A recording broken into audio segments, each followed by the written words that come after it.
قیام اللیل، نماز تہجد یا قیام رمضان، یہ تمام نام ایک ہی نماز کے ہیں جس کو نماز تراویح کہا جاتا ہے۔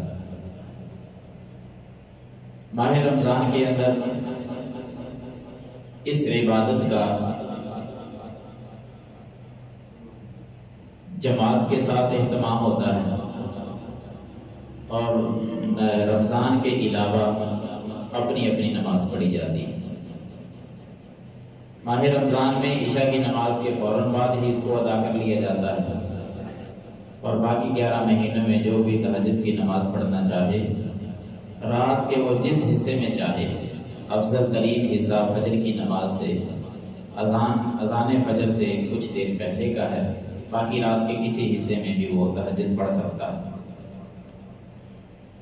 تو آج کے درس میں صرف 2 حدیثیں آپ کو سنانی ہیں کہ نماز تراویح قیام اللیل جو شخص رمضان کے اندر کرتا ہے، اس کے ایک فضیلت میں یہ حدیث ہے، آپ نے بہت مرتبہ سن رکھی ہے کہ جو بندہ ایمان کی حالت میں اور اللہ سے ثواب حاصل کرنے کے ارادے سے قیام کرتا ہے رمضان کے اندر، غفر لہ ما تقدم من ذنبہ، اللہ تعالیٰ اس کے پچھلے گناہوں کو معاف کر دیتا ہے، اس کے گناہ بخش دیے جاتے ہیں۔ اور اگر تھوڑی سی تبدیلی کر لی جائے، معمولی سا اس کے اندر غور و فکر کر کے اس میں اضافہ کر لیا جائے کہ اول سے آخر تک باجماعت یہ نماز پڑھی جائے، نماز تراویح اول تا آخر امام کے ساتھ بندہ رہے۔ یہ جو ہمارے ہاں رواج ہے نا، 2 پڑھ کے چلے جانے والا، 4 پڑھ کے کوئی جا رہا ہے، یہ ختم ہو جائے۔ مجبوری اپنی جگہ پر، کوئی آدمی بیمار ہے نہیں کھڑا ہو سکتا، بزرگ ہے، وہ سارے مستثنا ہیں، اللہ تعالیٰ اجر دینے والا ہے۔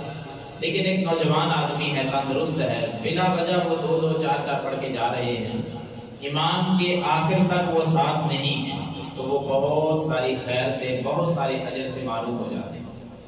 حدیث سن لیں کہ جو ساری نماز تراویح تمام رکعات 11 رکعات امام کے ساتھ پڑھتے ہیں، 8 نماز تراویح اور 3 وتر، ان کو اللہ تعالیٰ اجر کتنا عطا فرماتا ہے۔ سنن نبی داؤد کے اندر حدیث ہے اور سنن نسائی میں بھی ہے۔ سیدنا ابو ذر رضی اللہ تعالی عنہ وہ حدیث کے راوی ہیں، وہ اپنا واقعہ ذکر کرتے ہیں کہ ماہ رمضان کے اندر اللہ کے رسول صلی اللہ علیہ وسلم نے ہمیں نماز تراویح پڑھائی، اور اس نماز کی ترتیب یہ تھی کہ 23ویں رات کو آغاز کیا۔ ابتدا جب ہوئی نا نماز تراویح، وہ 23ویں رات تھی۔ 23ویں رات کو جب آپ علیہ السلام نے ہمیں قیام کروایا تو رات کا تیسرا حصہ گزر گیا، ہم قیام کرتے رہے۔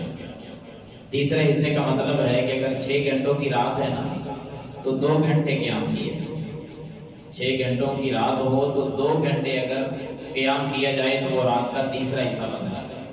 تیسرے حصے تک نبی علیہ السلام قیام کرواتے رہے، ہم بھی کرتے رہے۔ پھر آپ صلی اللہ علیہ وسلم نے قیام مکمل کر دیا، اپنے اپنے گھروں میں سب چلے گئے۔ پھر 25ویں رات آئی، 23ویں کے بعد 24ویں رات کو قیام نہیں کروایا، یہ ابتدا تھی۔ 25ویں رات کو نبی علیہ السلام نے پھر قیام کروایا، اور 25ویں رات کو قیام آدھی رات تک جاری رہا۔ آدھی رات جب گزر گئی تو آپ علیہ السلام نے قیام مکمل کروا دیا۔ تو سیدنا ابو ذر کہتے ہیں میں نے ایک خواہش کا اظہار کیا، میں نبی علیہ السلام کے پاس گیا، جا کے میں نے عرض کی کہ یا رسول اللہ صلی اللہ علیہ وسلم، کتنا ہی بہتر ہوتا کہ اگر آپ آج بقیہ حصہ رات کا جو ہے یہ بھی ہمیں قیام کرواتے رہے۔ کیا منظر ہوگا جب اللہ کے رسول صلی اللہ علیہ وسلم مسجد نبوی میں قرآن پڑھتے ہوں گے، صحابہ کرام سنتے ہوں گے، کیوں نہیں خواہش کریں گے کہ آقا اور قرآن سنا دو، محبوب جی اور قرآن پڑھے۔ آدھی رات گزر گئی اور خواہش کر رہے ہیں کہ کاش آپ بقیہ حصہ بھی رات کا قرآن ہی ہمیں سناتے، قیام ہی کرواتے۔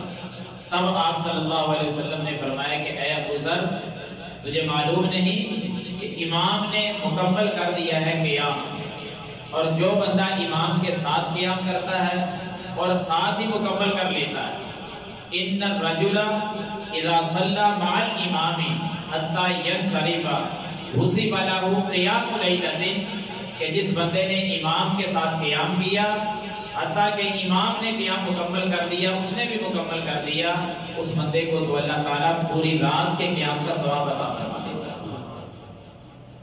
پوری رات کا اجر ملتا ہے امام کے ساتھ مکمل قیام کرنے۔ اب تو ہمارے ہاں وہ قیام بھی بڑا تھوڑا ہوتا ہے۔ میں جو حدیث پڑھ رہا ہوں اس کے اندر تو آدھی رات گزر گئی نا، اور صحابہ مزید قیام کرنے کی خواہش کر رہے ہیں، تب ان کو بتلایا جا رہا ہے کہ جب امام نے مکمل کر دیا قیام تو تم بھی مکمل کر دو۔ تو ہمارے ہاں تو قیام ہی صرف 1 گھنٹے کا ہوتا ہے، اور ہمارے جوان اس کو بھی نہیں مکمل طور پر ادا کر پاتے۔ گھنٹہ سوا گھنٹہ ہی لگتا ہے نا، زیادہ سے زیادہ نماز عشاء بھی اگر شامل کر لیں تو 1.5 گھنٹہ بمشکل، ہم وہ بھی نہیں لگاتے، اس میں بھی ہمیں پیاس بھی لگتی ہے، ہمیں کئی قسم کی ضروریات بھی سامنے آ جاتی ہیں۔ اس کو تھوڑی سی توجہ کے ساتھ، روزے کے ساتھ اس کا ایک گہرا تعلق ہے۔ رمضان کے اندر یہ باجماعت قیام ہوتا ہے، باقی رمضان کے علاوہ تو جماعت کے ساتھ یہ ہے ہی نہیں۔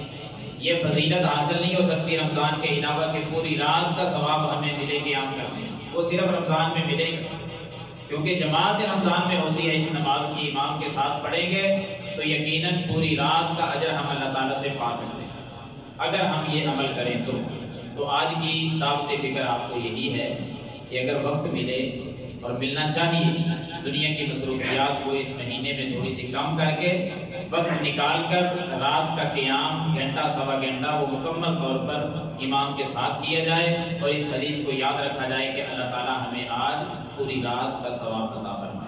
اللہ تعالیٰ مجھے اور آپ کو عمل کرنے کی توفیق عطا فرمائے۔ آمین ثم آمین۔ وآخر دعوانا